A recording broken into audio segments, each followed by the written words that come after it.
So welcome back. Let's proceed with the further topics in this chapter. We have Archimedes' principle to discuss, followed with what viscosity is. Viscosity is something which is similar to friction that we saw in mechanics. So friction happens on the solid surfaces, and then viscosity is something which happens between the various layers of fluids. So until now, wherever we have discussed Bernoulli's principle or whatever we have discussed where we have used energy conservation principles, we have neglected this term. We have neglected what is known as viscosity for those fluids, because viscosity results in heat loss and things like that. So we'll see what viscosity is, and then we'll move on to Stokes' law, which is just a sub part of viscosity for a special case. Followed by this, we'll move on to what is known as a terminal velocity. And terminal velocity is nothing but a consequence, or basically it uses Stokes' law for its derivation. So we'll see all that. Nothing is complicated at all out of all these. So first, going by Archimedes' principle, a very basic and a very simple principle, that if you have a fluid in a beaker, or let it not be just a liquid, it can be a gas as well, anything. And then if I have any body, let this be a solid body which is immersed in this. So for that matter, let it be a cube, or it can be any other solid body, right? Yeah.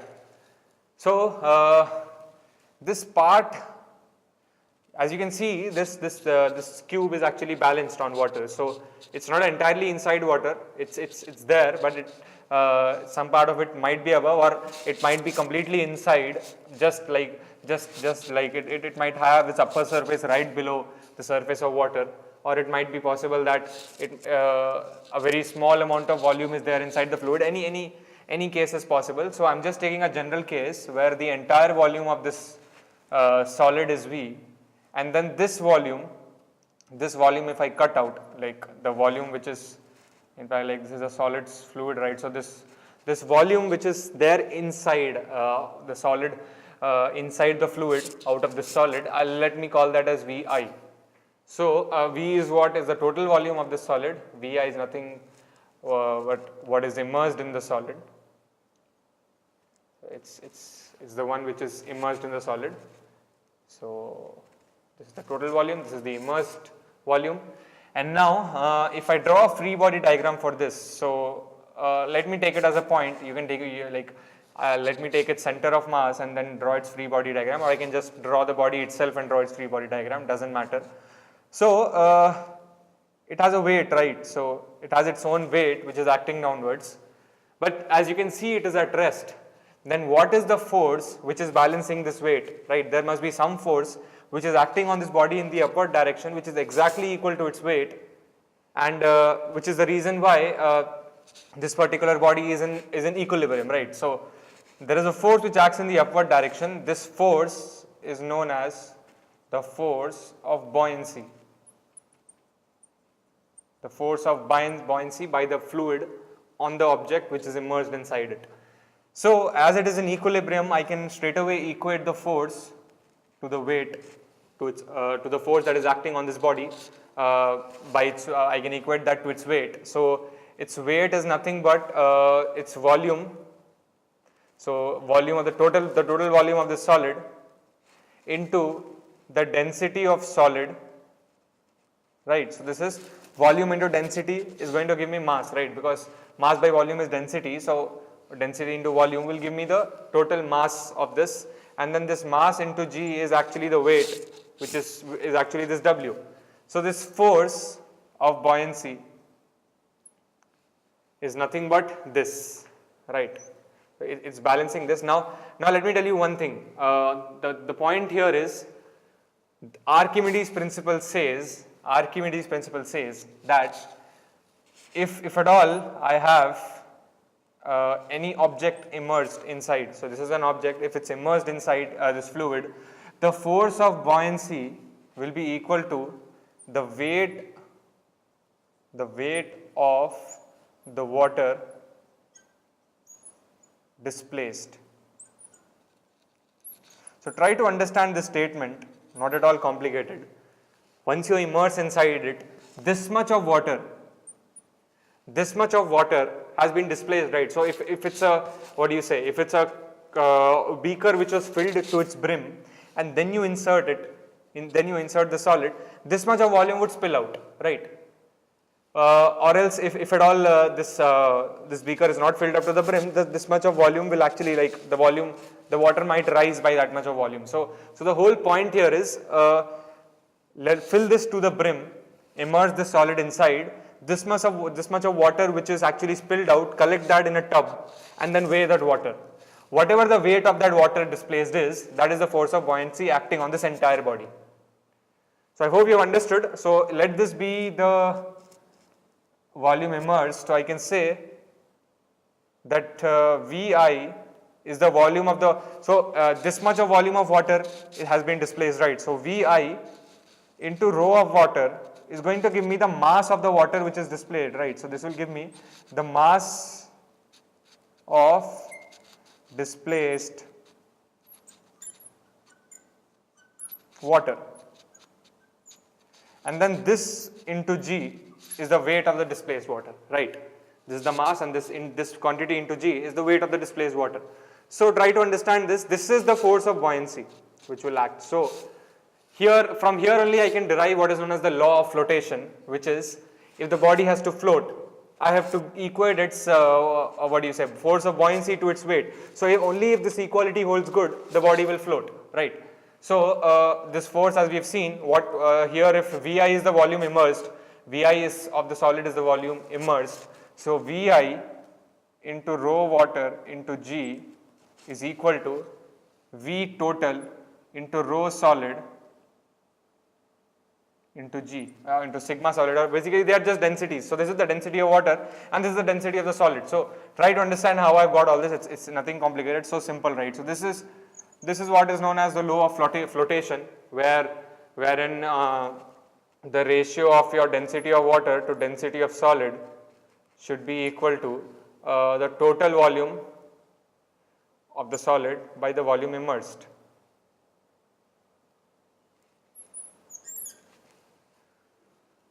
And sometimes it might happen that even if your entire solid is immersed inside, the force of buoyancy is still not sufficient to balance the weight. In that case, the body will not float. So the thing with buoyancy is, as you keep on immersing it inside, as you keep on immersing this body inside, this is what is known as the force of buoyancy, right? This will keep increasing. This is a constant. Rho of water is a constant. G is a constant. As you keep it dipping this body inside, this Vi will keep on increasing. That means the amount of water that is being displaced will keep on increasing. And then what is the maximum force of buoyancy that can act on this body? If you immerse it completely inside, its own volume, like its total volume, if its volume is V, that much of volume the body has displaced, that much of volume of water the body has displaced because it was put inside. Now it cannot displace more water than its own volume, right? Once you put it inside, it cannot displace any more water when you compare it to its own volume. That is the maximum volume of water that it can displace. So that is the maximum water that you can collect and weigh in this particular phenomena, right? So I immerse this entire V and I collect V amount of water and then weigh that. I cannot collect more water by any means because that's the maximum water that I can collect. Or so in a way I can say that this is the maximum buoyancy that can act on this body. So if this V is completely immersed inside, the force of buoyancy then becomes constant because it cannot displace any more volume than its own volume. So force of buoyancy becomes constant and then it takes the maximum value. It might happen that the body still has more weight, like it's a very, very heavy body, and then density of the body, like the volume of the body might be very low. So for example, usually you can take a small iron ball which is quite heavy but has a very low volume. So if it's quite heavy, it will experience like its weight, the force of gravity that it experiences will be very high because of its own weight. And because it has a very, very small volume, the force of buoyancy that will act, or the maximum force that will act, that will be quite low, right? Once it completely immerses, the force of buoyancy will be low. So the body will still keep going down. And then what you have to understand is what is known as an apparent weight. So apparent weight is nothing but actual weight minus force of buoyancy. So it's like if I put a weighing machine inside this, right? Once the body is resting on this, for example, the weighing machine also is inside water. So now the weighing machine gives a normal, when I draw a free body diagram of this iron ball, it has a weight acting, it has a force of buoyancy acting, and then from the weighing machine, there is a normal reaction acting, right? And then the body is at rest. For this particular free body diagram, the body is at rest. If this normal reaction was not there, the body will still keep going down. So normal reaction plus Fb will be equal to your weight, and then normal reaction is equal to weight minus Fb. This normal reaction that is given from a weighing machine is the weight that it records. This is what you have to understand. Anywhere, if you see a weighing machine, the normal reaction, the weighing machine does not show your actual weight all the time. Like, what it shows is basically the normal reaction that it experiences, that it actually, so if your body is on the ground normally, so your weight will be equal to normal reaction, so it actually shows your true weight. But then if there is any other force other than your actual weight, like if there is some buoyancy which is interfering, then the normal reaction will change in order to maintain the equilibrium. So the change in the normal reaction will actually lead to the fact that it will not show the actual weight, because what it shows is the normal reaction. It doesn't show mg, it shows the normal reaction. So normal reaction will be decreased, like it will be reduced, and this reduced quantity is what is known as the apparent weight. So you can easily calculate. You can calculate the weight by doing m into g, and then force of buoyancy is nothing but so in fact I can write it this way. I can write the weight as mass into g, and then mass is nothing but the total volume of the solid into the density of solid into g minus the maximum force of buoyancy. So the maximum force of buoyancy will act when the entire body is in the fluid. So instead of a Vi, the Vi immersed is the actual V, the complete V is immersed here, and then I'll take a rho of water into G. So it's like V into G into rho of solid minus rho of water. So this is the apparent weight that will act on the body when it's inside. So I hope you understood what the phenomena of buoyancy, the force of buoyancy is, and then what Archimedes principle is. So we'll next move on to viscosity. So as I told you, viscosity is the phenomena, or basically it exists like any practical fluid that we see, not the ideal fluids. We don't have ideal fluids around us. We have non-ideal fluids. So all of those fluids, they possess this property which is known as viscosity. So we'll try to see what this is. So let this be two layers of the fluid, right? They have very, very minimal separation between them. Like the layers of fluids are very, very close to each other. So I'm just picking up two random layers, and then let delta y be the distance between these two layers. So let this be of the order Armstrongs or nanometers. Like I'm not specifying any units here. It's a very, very small distance. If you take two fluids which are quite far from each other, then this distance will obviously increase, but that's not the point here. The point here is this tangential force, right? There is this tangential force that acts between the layers of the fluid. This force is what is known as the force of viscosity. And then what happens is this viscosity also, just like friction, arises due to the relative motion between the two layers. So why does friction arise? Because I walk on the ground is at rest, but I am trying to move. So there is sort of a relative motion between me and the ground, or friction in any other case. It is that relative motion because of which friction exists, right? So friction tries to oppose that relative motion. If the relative motion does not exist, friction will not exist. So here also there is some sort of a relative motion. So let this layer be at rest, but let this layer move with a velocity v in this direction, right? So it's at rest and this is trying to move. So there is sort of a relative motion between these two, right? In fact, let it be a delta v. Let it be a very, very small. Let it be a very, very small velocity. This is not the change in velocity that I'm talking about. It's a small velocity. You can also take it to be dv. The magnitude is actually the velocity with which this is moving. So this delta v is not the change here. It is the velocity, a very, very small velocity of the upper layer. So I can say that this force of viscosity is nothing but a negative of, this is known as coefficient of viscosity. Coefficient of viscosity this is eta into A into what you have is a dv by dx dy. So instead of a dv, I can instead of a delta y, I'll take a very small distance dy. Instead of a delta v, I'll take a very, very small velocity, which is dv. And then the area of cross section between the layers, the area of cross section of the layer. So let this be a layer. So the area of cross section be A. So then if you apply this formula, this is what you are going to get. So try to understand every term in this expression here. This tangential force, so viscosity exists. First of all, you have to understand viscosity is always, the force of viscosity is always along the plane of the layers, right? So just like friction is always along the ground, like along the layer. Viscosity also is a force which exists tangential to the layer. So basically along the layer, along between the layers. Why does it arise? It arises because of the relative motion between these two layers. So for example, if the velocity of this also was dv and this also was dv, right? So there would be no relative motion between these two. So this term would have been 0. So what you have to understand this is, because it's something like a dv minus 0 here. It's something like a dv minus 0 because this has a velocity dv but this has 0.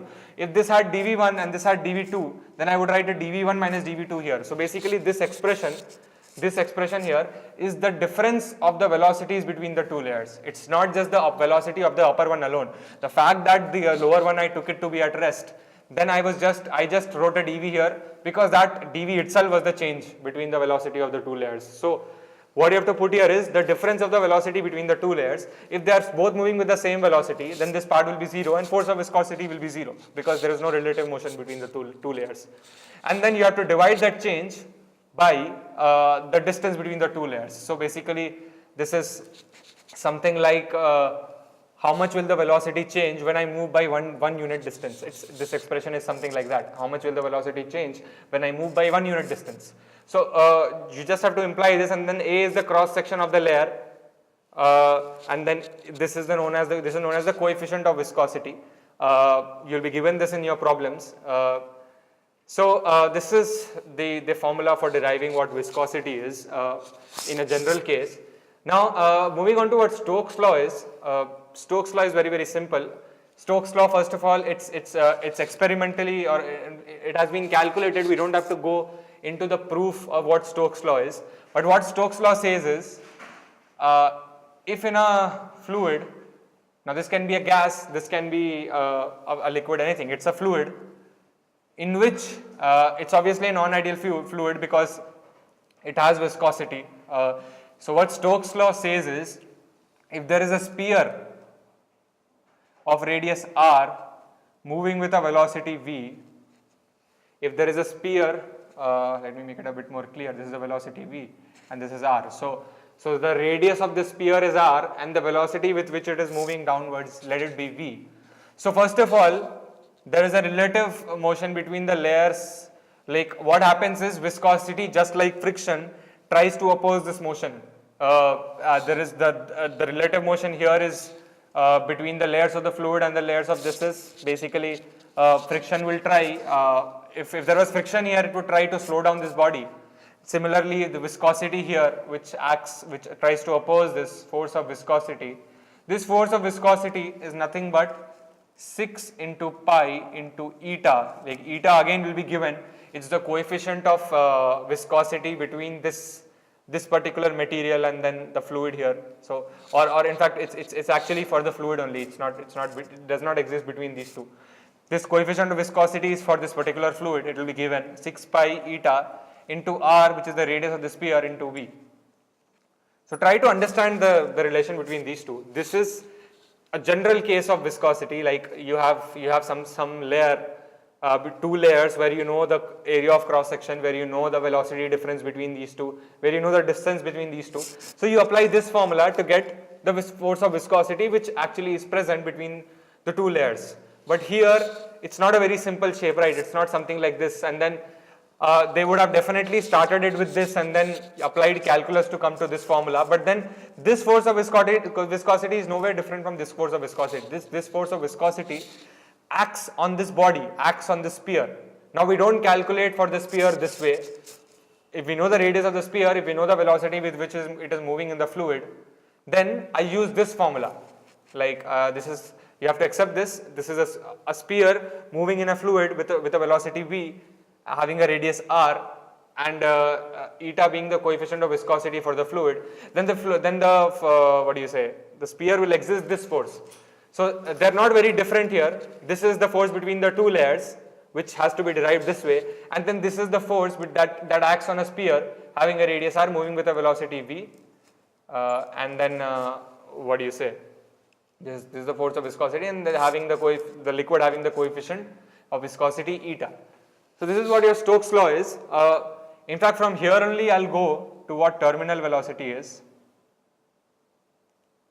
So first of all, you will have to understand what terminal velocity is. It's something like when what happened is I dropped the sphere inside this. Now again the sphere, let me draw the sphere bigger here. The sphere, these are same.